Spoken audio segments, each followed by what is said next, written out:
Hello tout le monde, je vous retrouve dans une nouvelle vidéo. Aujourd'hui, je suis pas toute seule, je suis avec Steven qui est là pour la première fois sur la chaîne. Je sais pas si vous le connaissez, mais c'est quelqu'un qui va se présenter sur toutes ses aventures, donc c'est dans le milieu du sport. Comment déjà je te connais? Moi, je te connais via Perrine. Perrine qui a fait l'enduroman.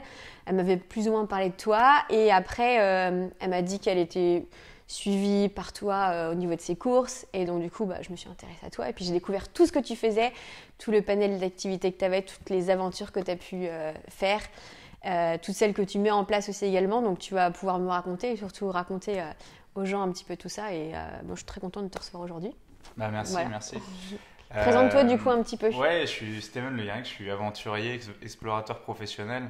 Ouais. Aujourd'hui, explorateur, ça ne veut plus dire grand-chose parce que je pense qu'on a tout exploré sur Terre. Mais moi, mon job, c'est de prendre la planète et d'aller au bout de mes rêves aux quatre coins du monde et aussi en France et de les transmettre au plus grand nombre à travers des reportages, des documentaires à la télévision et sur les réseaux sociaux aussi.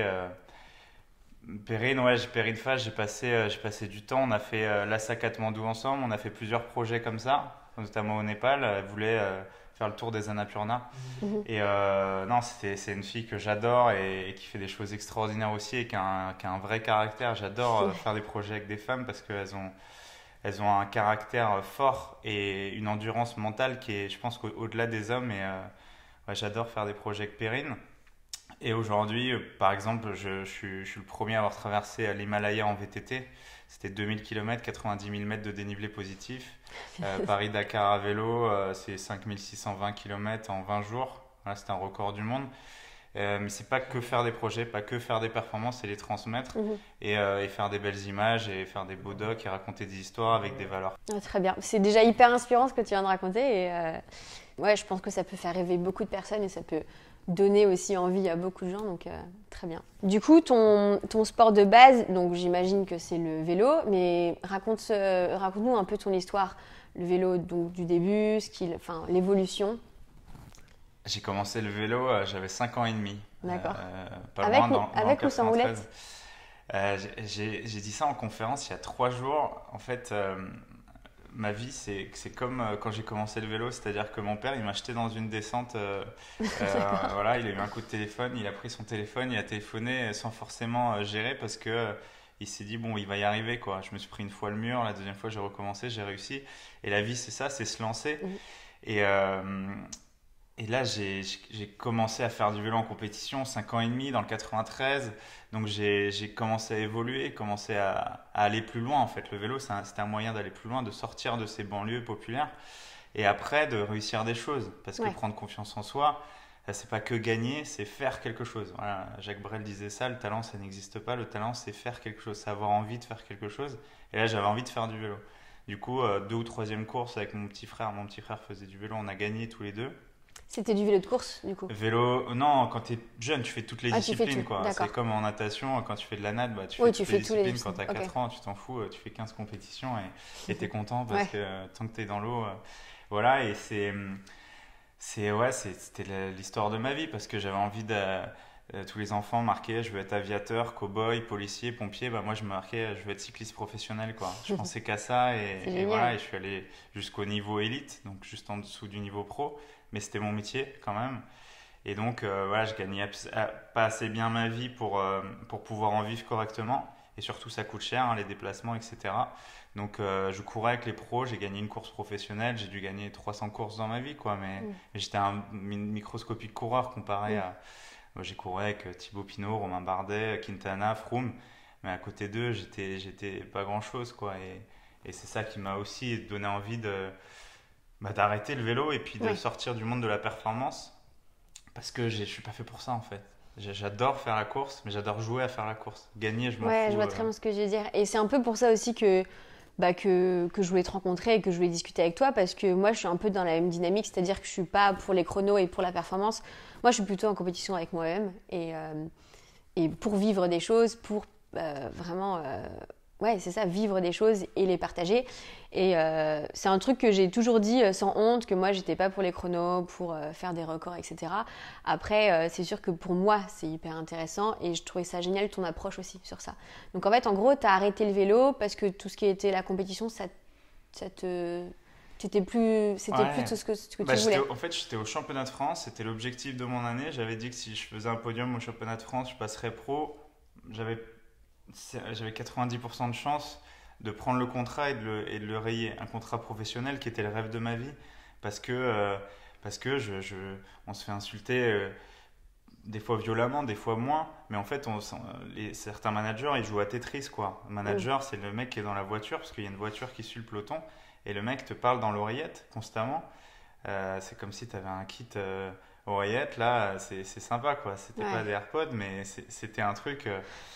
T'es jamais seul, t'es toujours... Voilà, t'es toujours avec quelqu'un qui te guide et toi, t'es à fond, en fait. T'es à fond, tu peux rien faire. Et j'arrête au championnat de France et mon manager, il me ramène pas, en fait. Il me ramène pas au train, il me ramène pas chez moi. Et il me dit en gros que je suis une merde, quoi, clairement. Je faisais entre 27 000 et 30 000 km par an. Du coup, quand tu fais ça je dis toujours, dans le vélo, tu perds tout le temps. Quand tu fais du tennis, tu peux gagner un petit match, tu peux faire un open. Quand tu es pro, bon, voilà. Quand tu fais du vélo, tu fais 90 jours de course par an. Des mecs qui gagnent une course, c'est déjà pas mal. 5 courses, c'est énorme. C'est à la Philippe, Pinot, Bardet, machin. Mais il y en a très peu, quoi. Du coup, tu perds tout le temps, il faut accepter ça. Et puis en plus de ne pas avoir de reconnaissance. Et le besoin de reconnaissance, il est important pour l'humain. Qu'il soit pour soi, de sa famille, de ses amis. Vrai, exactement. Et voilà, tout ce qu'on fait dans la vie, c'est pour recevoir de la reconnaissance, donc de l'amour, quoi. Et quand tu reçois rien, ça n'a pas de sens. Et c'est dur, le vélo. Je dis toujours, quand c'est l'hiver, là, quand tu passes 6-7 heures de vélo, tous les jours, c'est l'enfer si derrière ça matche pas. C'est vrai que moi, par rapport, je retiens ta phrase, le vélo c'est dur. Quand je fais les Ironman ou bref, quand je fais le triathlon, on me dit toujours la natation, course à pied, ça va être dur, mais le vélo ça va. C'est pas, c'est sur ton vélo tu pédales. Moi j'ai envie de dire aux gens qui disent ça, viens pédaler sur ton vélo, tu vas voir. Et après toi, tu le fais vraiment à haut niveau, enfin tu faisais à haut niveau, donc c'est complètement différent. Mais c'est vrai que c'est très exigeant en plus. C'est la vitesse des autres qui décide. Et puis au-delà de ça, tu as une fatigue mentale qui s'installe. C'est un truc, on perd vite des sensations en vélo, quoi. Notamment quand on fait du triathlon, on fait presque tous les 3 sports, pas tous les jours, mais pas loin. Parce que faut nager tous les jours pour garder quand même des sensations, pour prendre de l'eau, etc., avoir de la glisse. Et tout est comme ça, quoi. Tout est comme ça dans la vie. La répétition fixe la notion. Mais quand cette répétition n'a plus aucun sens, vaut mieux changer de répétition ou changer de vie. Et voilà. Et j'ai décidé d'arrêter de reprendre des études juste après. Je suis devenu responsable de communication pour des marques, des personnalités, des athlètes, notamment la Fédération française de triathlon jusqu'aux Jeux Olympiques à Rio. Donc j'avais Vincent Louise, Cassandre Beaugrand, 7-8 athlètes et les athlètes olympiques et paralympiques. Et après les Jeux, en fait, j'ai arrêté tout contact avec le sport de haut niveau. Parce qu'à Rio, c'était hyper dur. Les athlètes ont eu des difficultés à avoir des médailles. Mais en plus, ça n'avait pas de sens parce qu'en fait, j'ai beaucoup d'athlètes malheureux qui étaient juste là pour gagner, en fait. Et quand tu fais 2 des Jeux ou 4 des Jeux ou 48e des Jeux, t'as perdu. Pour beaucoup. Hein. Donc ça n'a pas de sens. Voilà. L'essentiel, c'est de participer. C'est un truc, c'est sympa, hein, mais eux, ils sont là pour gagner. Il y a des sponsors derrière, il y a de l'argent. Et du coup, j'ai tout arrêté. Je vais au bout de mes rêves d'aventure au Népal. Je pars pour, à la base, je ne sais même pas d'ailleurs. Je partais pour 1 mois, 2 mois, je ne savais pas. C'était quand ça, pour qu'on resitue un peu dans le temps? Il y a 4 ans, 4 ans et demi. Ouais. Il y a 4 ans, donc tu pars au Népal. Ouais, je pars au Népal faire de l'humanitaire, me dédier à la méditation, aller en monastère, faire une petite aventure dans la vallée de l'Everest, sur le glacier du Khumbu. Et je monte de 6000 mètres. Enfin, je fais pas mal de cols à 5005. Je manque de mourir 2-3 fois, mais c'était des trucs parce que j'avais besoin de ça en fait. Je suis toujours à la recherche pas de l'extrême, mais de toucher la limite en fait. En fait, je me sens on en revient au même, c'est pour toi. Tu fais tout pour toi, pour là, tout ça. Tout seul. En plus, j'ai pas communiqué pendant 1 mois et demi, ni sur les réseaux sociaux, ni d'ailleurs, je sais même pas si j'avais donné des nouvelles à quelqu'un pendant 1 mois et demi, 2 mois. Je voulais le silence total en fait. J'ai fait 2 fois les méditations silencieuses Vipassana. Donc c'est combien de temps? Parce que du coup j'avais écouté ça sur le podcast de Pauline Léniaud et tu avais raconté un petit peu. Et donc c'est 10 jours. 10 jours de méditation. C'est 10 jours, enfin 10 jours et demi. Voilà, 10 jours, on va dire 10 jours pleins, mais c'est 10 jours et demi. Et c'est pas le droit de parler, d'écouter de la musique, de rire, de séduire, de regarder. de manger en dehors des repas, de lire, d'écrire, de tout en fait, et de faire du yoga, de faire du sport, de marcher vite, donc ça limite les choses, à la méditation. Ok. Et c'était un retour à moi-même et la découverte de moi en fait, de qui j'étais, de pourquoi aussi c'est assez dur, hein. On fait que pleurer pendant 3-4 jours. Tous les matins, c'était un enfer parce qu'on doit méditer. Pendant le matin, c'est 2h30 et j'arrivais pas à méditer, quoi. Donc faire du vélo en ayant mal aux jambes, c'est une chose. Mais essayer de méditer en étant comme ça et on voit tout le monde méditer, je fermais un œil comme ça, je regardais. J'ai dit putain, ils y arrivent les gars. Et en fait, j'y arrivais pas parce que j'étais que douleur, quoi. Et le maître spirituel, je lui dis, on devait juste écouter les sensations qui étaient dans ce triangle-là, juste en dessous du nez, là. Et je lui disais, j'ai pas de sensations. Il me dit, si, tu as des sensations. Et je dis, non, j'ai mal, quoi. J'ai mal au dos, mais... Il me dit, mais la douleur, c'est une sensation. Mais non, si, la douleur, c'est une sensation et il faut l'accepter telle qu'elle est. Donc voilà. Et Vipassana, c'est ça, c'est accepter les choses telles qu'elles sont. Quoi que tu fasses, quoi qu'il soit, quoi qu'il se passe dans ta vie, il faut accepter. Il faut accepter ce qui est et ce que tu es aussi. C'est-à-dire, t'es ça aujourd'hui. Tu peux pas mentir. Tu peux pas te mentir aux gens constamment et arrêter d'être dans une direction qui n'est pas la tienne. Du coup, j'ai pris une autre direction et j'ai continué à aller au bout de mes rêves. Et voilà, après, il y a eu l'Himalaya, il y a eu Dakar et puis il y a d'autres choses. Et maintenant, c'est mon job parce que c'est avec ça que je gagne ma vie. Et voilà, quoi. Aujourd'hui, je suis aventurier, explorateur, réalisateur. Je produis mes docs. Voilà, comme toi, social media manager, youtubeur, machin. Je suis entrepreneur en fait. Parce qu'un aventurier, c'est un entrepreneur et un entrepreneur, c'est un aventurier. Hein, c'est la même histoire. Ouais, c'est vrai. J'ai un rêve fou, je sais pas si je vais y arriver, mais c'est le travail qui fait que voilà, c'est des rêves toujours idéalistes, quoi. Un souvenir que tu as qui t'a beaucoup marqué? Non, le plus beau souvenir, je le dis à chaque fois, c'est mes arrivées en fait. Voilà, contrairement à tout ce que peuvent penser les gens, c'est sur le chemin et tout. Oui, c'est sur le chemin, mais quand on passe, voilà, que ça soit l'Ironman, parce que j'ai fait de l'Ironman aussi avant, j'ai fait de l'Ultra Trail. À chaque fois que j'ai passé une ligne d'arrivée, en fait, j'étais fier de moi. Surtout depuis que j'ai arrêté la compétition à un haut niveau. Première fois que je dis que je suis fier de moi, c'est quand je traverse l'Himalaya et que j'arrive au bout. En fait, j'avais fait une intoxication alimentaire à 10 jours de la fin, j'ai dû perdre 5-6 kilos, enfin, j'étais au bout de ma vie. Et il restait 200 ou 300 km et je marchais à 2 km/h en poussant le vélo, en le portant, en m'arrêtant, bref. Et quand j'y arrive, je le dis, quoi, je dis je suis fier de moi. Voilà. Et Dakar, pareil. Et Paris-Dakar, c'était encore plus fort. Paris-Dakar, j'arrive, statue de la Renaissance africaine, donc un truc monumental. Et Dakar, c'est une ville qui s'étend sur 60 km. Les 60 derniers kilomètres, j'ai eu entre 80 et 100 personnes qui étaient là, qui m'ont accueilli, ils ont fermé les routes et tout. Enfin, c'était la folie. C'était une pure folie. Et là, j'avais l'impression d'être un espèce un chef d'État ou un footballeur. J'ai compris tout soudainement ce qu'ils ressentaient. C'était fou, quoi, parce qu'ils m'avaient vu sur une télévision, sur France 24. Oui, donc ils avaient suivi un peu le truc. Ouais. Ça, c'était fou. Mais ouais, c'est souvent les arrivées. C'est... Puis je pense aussi que les arrivées, c'est le symbole aussi de la fin, déjà donc de la préparation à l'aventure, de l'aventure en elle-même, de tous les soucis, tout ce qui s'est bien passé, mal passé. Et moi, c'est ce que j'ai toujours quand je passe une ligne d'arrivée. Alors, c'est pas comparable du tout par rapport à ce que tu as fait. Mais je pense que pour tout le monde, quand tu finis un marathon, t'as la ligne d'arrivée de ta course, mais t'as la fin de ta prépa, la fin de tes... je fais attention à ce que je mange, je bois pas d'alcool, j'ai ma routine, tout ça. Et donc, je pense que tu finis, c'est OK, c'est bon. Tout est comparable. Moi, je dis toujours, et je le pense profondément, l'aventure, elle commence là. Quand tu ouvres la porte, tu sors, tu fais un pas. Voilà. L'aventure, c'est ça. Faire des choix, c'est une aventure. Faire des enfants, c'est une aventure. Monter une famille, monter une boîte, tout est une aventure. Mais le truc, c'est l'énergie que tu mets, le sens que tu mets dedans. Et voilà. Et quand tu mets du sens dans ta pratique, quand tu transmets des choses dans une prépa Ironman, dans une prépa même d'un 10 km. Moi, la première fois que j'ai fait 10 km à pied, j'étais au bout de ma vie, quoi. C'était les 10 km l'équipe. J'ai fini, je regardais partout.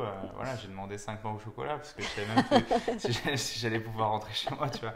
Et c'était dur en fait. C'était, c'est fort comme effort. C'est pas le vélo et c'est hyper intense. C'est 10 bornes. Je sais pas, j'avais mis 45 minutes, tu vois, mais t'es fier de toi, quoi. Une question qu'on me pose souvent et qu'on m'a beaucoup posée, à quoi j'y pense? Donc toi, quand t'es... Bon, je pense, tu prends l'exemple des grandes aventures, quand t'es seule, tu penses à quoi? Non, mais toi, tu pensais à quoi pendant la marche? Moi, c'est dingue parce qu'il y a des moments, je pensais à mes mouvements de bras, ma glisse, ce que j'avais mangé, quand est-ce qu'on m'a ravitaillé pour avoir une notion de l'heure parce que j'avais pas l'heure. Comme des fois, je pouvais penser à ma machine à laver que j'avais pas mis à tourner en partant de Paris. Forcément, Le four que aux t'avais gens laissé qui étaient allumer là. aussi. Ouais, non, mais peut-être. Non, mais en fait, en gros, je pensais à des trucs très précis et des fois rien. Et des fois, je me dis, mais en fait, là, ça fait 20 minutes que j'étais plus là, quoi. Ouais, bah ça c'est le flow en fait. Quand tu arrives à un moment où tu penses plus à rien, là c'est de l'auto-hypnose. Il y a beaucoup ça sur les athlètes d'ultra-endurance. On le fait volontairement ou involontairement. Les navigateurs ils le font beaucoup. Moi j'arrive à le faire sur des courses d'ultra-endurance. Mais ce que tu viens de dire c'est intéressant parce que je dis toujours à Perrine et je la saoule avec ça quand elle me prend la tête sur des trucs. Ah, elle a 1000 problèmes à la seconde alors qu'il n'y en a pas. Elle me l'a dit. Et je lui dis concentre-toi. Et tu viens de le dire. Je dis concentre-toi sur ta pratique. Donc ta pratique, c'est ton mouvement de bras, ta respiration, ta respiration, ton pédalage, ta trajectoire. Quand je suis dans l'Himalaya et que j'ai des descentes qui sont vraiment très très tendues où je commence à avoir peur pour le matos, pour tout. Paris-Dakar où il fait plus de 45 degrés. Je vais passer les 50 degrés au soleil. Enfin, ça va être dur. Il me reste un bidon d'eau, donc 1 litre. Il me reste 100 bornes. Enfin, faut s'apaiser, quoi. Donc, il faut se concentrer sur sa pratique. Moi, le problème, c'est que je pense que je suis autant féminin que masculin. Donc, j'ai 1000 problèmes à la seconde, moi aussi. Et donc, je me concentre sur cette pratique. Mais des fois, je pense à tout et des fois, ça remonte loin. Pendant Dakar, je repensais à mon enfant, je repensais à l'enfant que j'étais parce que ça me ramenait au Petit Prince, quoi. Ces déserts, ces absolus complètement purs, quoi. Et l'Himalaya, pareil. L'Himalaya, c'est une immensité, les montagnes. Enfin, c'est entre 7 et 8 000 mètres autour, quoi. Donc, on est dans une vallée, on est à 4-5 000 mètres. Et ça fout la frousse, quoi. Donc, tu fais que penser, quoi. Et le truc, j'ai écrit ça récemment, mais c'est le message que tu t'envoies à toi-même, quoi. Si tu te dis, ah, mais je suis nul, je vais pas y arriver. Ton corps va t'écouter. Mais bien sûr, si tu t'envoies un mauvais message, ou j'ai peur d'avoir le mal des montagnes, ça j'ai beaucoup dans l'Himalaya, parce que les gens, ils sont comme ça. Mais c'est ça qui te donne le mal des montagnes. Entre autres, hein, mais... Si tu dis je vais pas y arriver sur un Ironman, si tu dis je vais tomber malade, si tu dis je vais rater ma nage, si tu dis on va me frapper pour mes lunettes, évidemment au premier coup de pied tu le prends dans la tronche, quoi. Ouais, c'est vrai que je pense un peu la même chose, c'est que je dis toujours non, ça va, je suis pas fatiguée, je peux le faire, machin et tout, et je pense que beaucoup, quand tu te le dis aussi à toi-même, à ton cerveau. Et je suis d'accord avec toi, avec les gens qui disent ouais, je vais pas y arriver. Alors, de pas avoir confiance en soi, ça existe et c'est normal. Mais c'est pas facile de faire ça, de se dire mais si, je vais y arriver, parce que tu peux pas non plus dire ah bien sûr, je vais finir premier, je vais tout démonter. Non. Mais moi, je suis le premier à pas avoir confiance en moi. Ouais. Moi, j'ai jamais confiance en moi. Entre Paris et Dakar, dans l'Himalaya, il y avait un caméraman qui était avec moi, qui m'a suivi sur les deux choses. C'était la même personne, Pewen Groti. Pewen, il sait, il m'a vu, il sait la faiblesse que j'ai. Et d'ailleurs, dans les 2 documentaires, je mens pas aux gens. Sur Dakar, en plus, je montre tout. C'est-à-dire, je montre quand je pleure, quand je ris, parce que la dimension de l'homme, c'est faire des choses et ne jamais rien lâcher, en fait. Quoi qu'il se passe, on a le droit de craquer 1000 fois, 100 fois. Tout ce qu'on veut, on peut craquer, on peut pleurer, mais on lâche pas, on lâche rien. C'est ça que je dis à l'arrivée de Dakar, et c'est ce que je dis tout le temps. Je dis ça aux enfants, je dis ça aux adultes, je dis ça à ma nièce qui a 5 ans. Faut pas lâcher, quoi. Et elle, quand elle me dit je veux être médecin ou exploratrice, voilà, je trouve ça extraordinaire parce que du coup ça donne envie aux gens de faire quelque chose et de pas lâcher, quoi. Et entre Paris et Dakar, j'ai 1000 fois je doutais parce que j'ai une double tendinite au genou au bout de 2 jours, mais 2 jours j'ai traversé la France, quoi. Donc évidemment mon corps il me l'a envoyé et j'ai douté, j'ai envoyé des messages négatifs à mon corps. Mais en même temps, je me parlais, quoi. Et toujours, je dis, mec, lâche rien, quoi. T'es fort, gars, t'es fort. Je me parle à moi-même parce que il n'y a personne qui va m'encourager. Moi, je me parle plutôt dans ma tête. Mais moi, je me parle parce que dès que tu énonces quelque chose, quand on se parle à haute voix, on l'intègre. C'est comme quand on écrit quelque chose, on l'ancre à l'intérieur de soi, on l'écrit à l'intérieur. Ouais, voilà. Est-ce que tu as une routine sport, travail, alimentation? Non, je suis un mauvais exemple sur tout ça. Je suis un mauvais élève, en fait. Je suis un mauvais élève parce que je suis un créatif. Donc, ce que je veux, c'est que ça change tout le temps. Voilà. Quand tu m'as demandé de faire cette interview, enfin cette vidéo, quel horaire, tu vois, j'ai pensé même à l'horaire pour que ça me change, tu vois. Rendez-vous 10h, hop, on fait le truc parce que j'aime bien. Je m'étais dit, je vais faire un coaching ce matin, tu vois, je ne l'ai pas fait. J'ai pas de routine. Par contre, je mange correctement le matin, je mange correctement le midi, je fais 3 repas par jour. Ça, c'est toujours ça. Et même dans mes aventures, hein, tu vois. Mes aventures, je suis un des seuls athlètes ultra-endurance qui fait 3 repas par jour, quoi. Même au fin fond du trou du cul du monde, j'essaie de trouver des solutions pour faire 3 repas par jour et dormir à minuit. Voilà, j'essaie de dormir tous les jours. Je sais que tu te couches beaucoup plus tôt. Et moi, je me couche tard. Je me lève pas très tard non plus, mais je dors pas énormément. Après, ouais, je fais du sport tous les jours. Je fais du sport tous les jours. J'ai besoin de varier parce que, comme je l'ai dit, j'étais coureur cycliste. Et tu fais tout le temps la même chose. C'est la même routine, ouais. Ah, donc là, ouais. Et là, c'était horrible parce que tu te lèves le matin, tu manges ton petit-déj, mais tu as déjà mal au ventre parce que tu sais la séance que tu vas faire. Et voilà, là j'ai la liberté de me dire, bah, si à 10h, je fais ça, à 11h, j'ai un autre truc, et bah, je fais un coaching le midi, ou soit je coach des gens, tu vois, mon planning, il varie tout le temps, mais j'ai toujours 4-5 rendez-vous jour. Et après, une ou deux cales tes de séances sport. de sport, tes coachings, ouais. Ouais, voilà. Et puis après, il y a des conférences qui arrivent. Je sais jamais où c'est en France. Tu vois, faut s'adapter. C'est ça aussi qui m'intéresse. S'adapter. C'est toujours s'adapter et être agile en fait dans ce qu'on fait. Parce que la vie, c'est de l'agilité. C'est super cool d'avoir une routine. C'est super cool de cadrer les choses. Mais moi, des fois, je vais rouler la nuit, quoi. Des fois, je fais des sorties de 300 km Ouais, je le vois. de nuit et les gens me disent mais t'es complètement barjot, mais non, parce que quand je fais mes projets ça peut arriver, quoi. Et ça arrive souvent d'ailleurs. Il est possible que je roule quand il fait 0 ou moins 5 degrés parce que ces conditions peuvent arriver et j'apprends un truc, quoi. J'apprends que mon matos au niveau des mains il est pas bon et que j'ai toujours froid aux pieds, quoi. Tu vois, ça c'est une constante et voilà. Mais en gros je m'entraîne, je travaille entre je sais pas, 40 et 80 heures par semaine. Et je m'entraîne entre 20 et 30 heures selon les préparations, mais tu vois. Oui, selon on va dire, les périodes dans l'année, selon. Ouais, Okay, ouais, c'est ça. Et puis après, j'essaie de m'inspirer aussi d'autres gens. Voilà, ça fait partie du travail. Les gens, ils pensent que quand tu regardes un documentaire, quand tu t'inspires de quelque chose, quand tu lis un livre, c'est du boulot en fait. C'est du boulot d'apprendre quelque chose et pouvoir le transmettre derrière. C'est vrai. Alors du coup, la prochaine chose que j'aimerais savoir, c'est les réseaux sociaux et toi. Comment tu fonctionnes, depuis quand, sur quelle plateforme tu es. Dis-moi un petit peu. Je suis un espèce d'hybride. En fait, je suis sur tous les réseaux sociaux, donc Facebook, Instagram, LinkedIn, même TikTok. Je m'y suis mis il y a un mois parce qu'on m'a dit il faut absolument y aller, mais je suis nul à chier. Mais Facebook, Instagram, je m'en occupe bien. En plus, c'était mon travail avant, mais je le faisais pour des marques, des personnalités ou des athlètes. Du coup, donc c'est un milieu que tu connais. Tu es plutôt à l'aise sur ça maintenant. Mais c'est pas la même chose. C'est pas la même chose de parler de toi, de le faire pour une fédé et de parler de soi. Et des fois de parler aux gens. Parce que voilà, quand je traverse l'Himalaya ou même avant, quand je fais les 120 jours au Népal, en fait, le premier post que j'ai fait, il y a énormément de gens qui sont arrivés et qui m'ont dit mais c'est extraordinaire, ton visage a changé et tout. Et c'est ça qui donne envie de le faire aussi, de transmettre. Parce que à ce moment-là, je dis putain, j'ai réussi à donner des émotions aux gens, mais en fait, j'ai rien fait, quoi. J'avais pris 3 photos, j'étais avec des enfants, je faisais de l'humanitaire. C'était incroyable ce que je vivais. Et je dis, il faut que j'en donne quand même 1% ou 2%. Et en fait, les gens m'ont tellement rendu que j'ai dit, mais il faut que je fasse mieux et plus. Et donc voilà, j'ai commencé à faire des vidéos sur mes réseaux sociaux, sur YouTube aussi, mais je suis pas assez fort, tu vois. Là, je vais monter une web série sur la préparation de mon projet pour montrer les offs, quoi. Pour montrer l'envers du décor, parce que c'est cool de montrer un héros qui est dans un univers complètement hostile. Ouais, c'est super, c'est facile. Non, c'est pas facile. C'est dur, tout est dur. La préparation, le financement.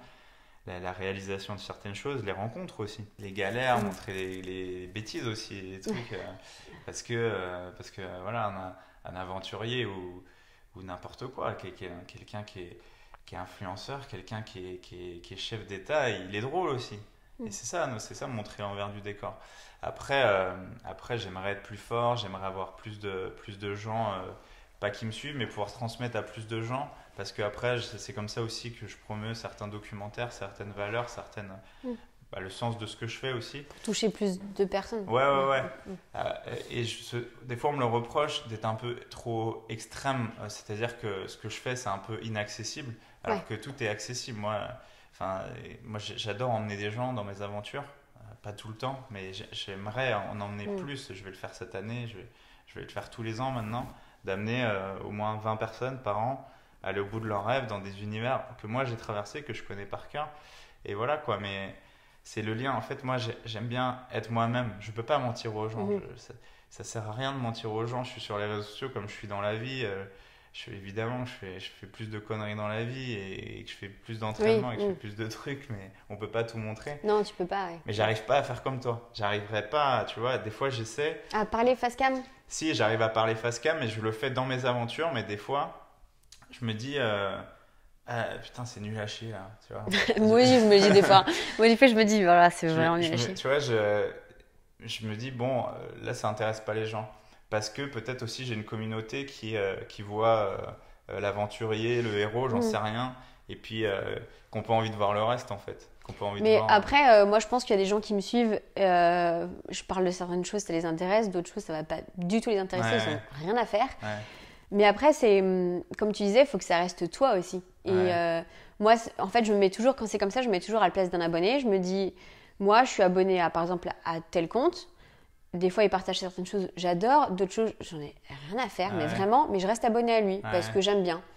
Des fois, tu n'es pas forcément d'accord avec tout. Et de toute façon, tu ne pourras jamais plaire à tout le monde. Tu ne pourras jamais être en cohérence avec tout le monde.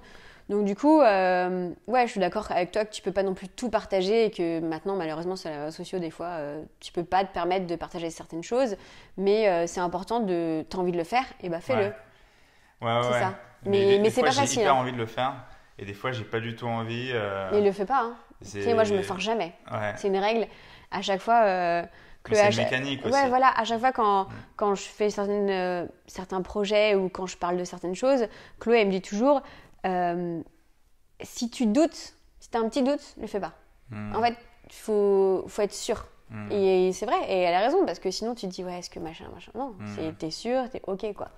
Ouais, c'est ça. Et puis des fois, en fait, c'est difficile d'avoir ce rôle des fois d'ambassadeur. Là, j'ai des projets sur le climat, mais t'es qui pour parler du climat, quoi. Alors, moi, ça me fait rire parce que moi, j'y vais en fait. Moi, j'ai été dans le Sahara, l'épicentre de la chaleur sur Terre, et je vais aller dans les 6 déserts les plus hostiles du monde, et je vais faire les choses.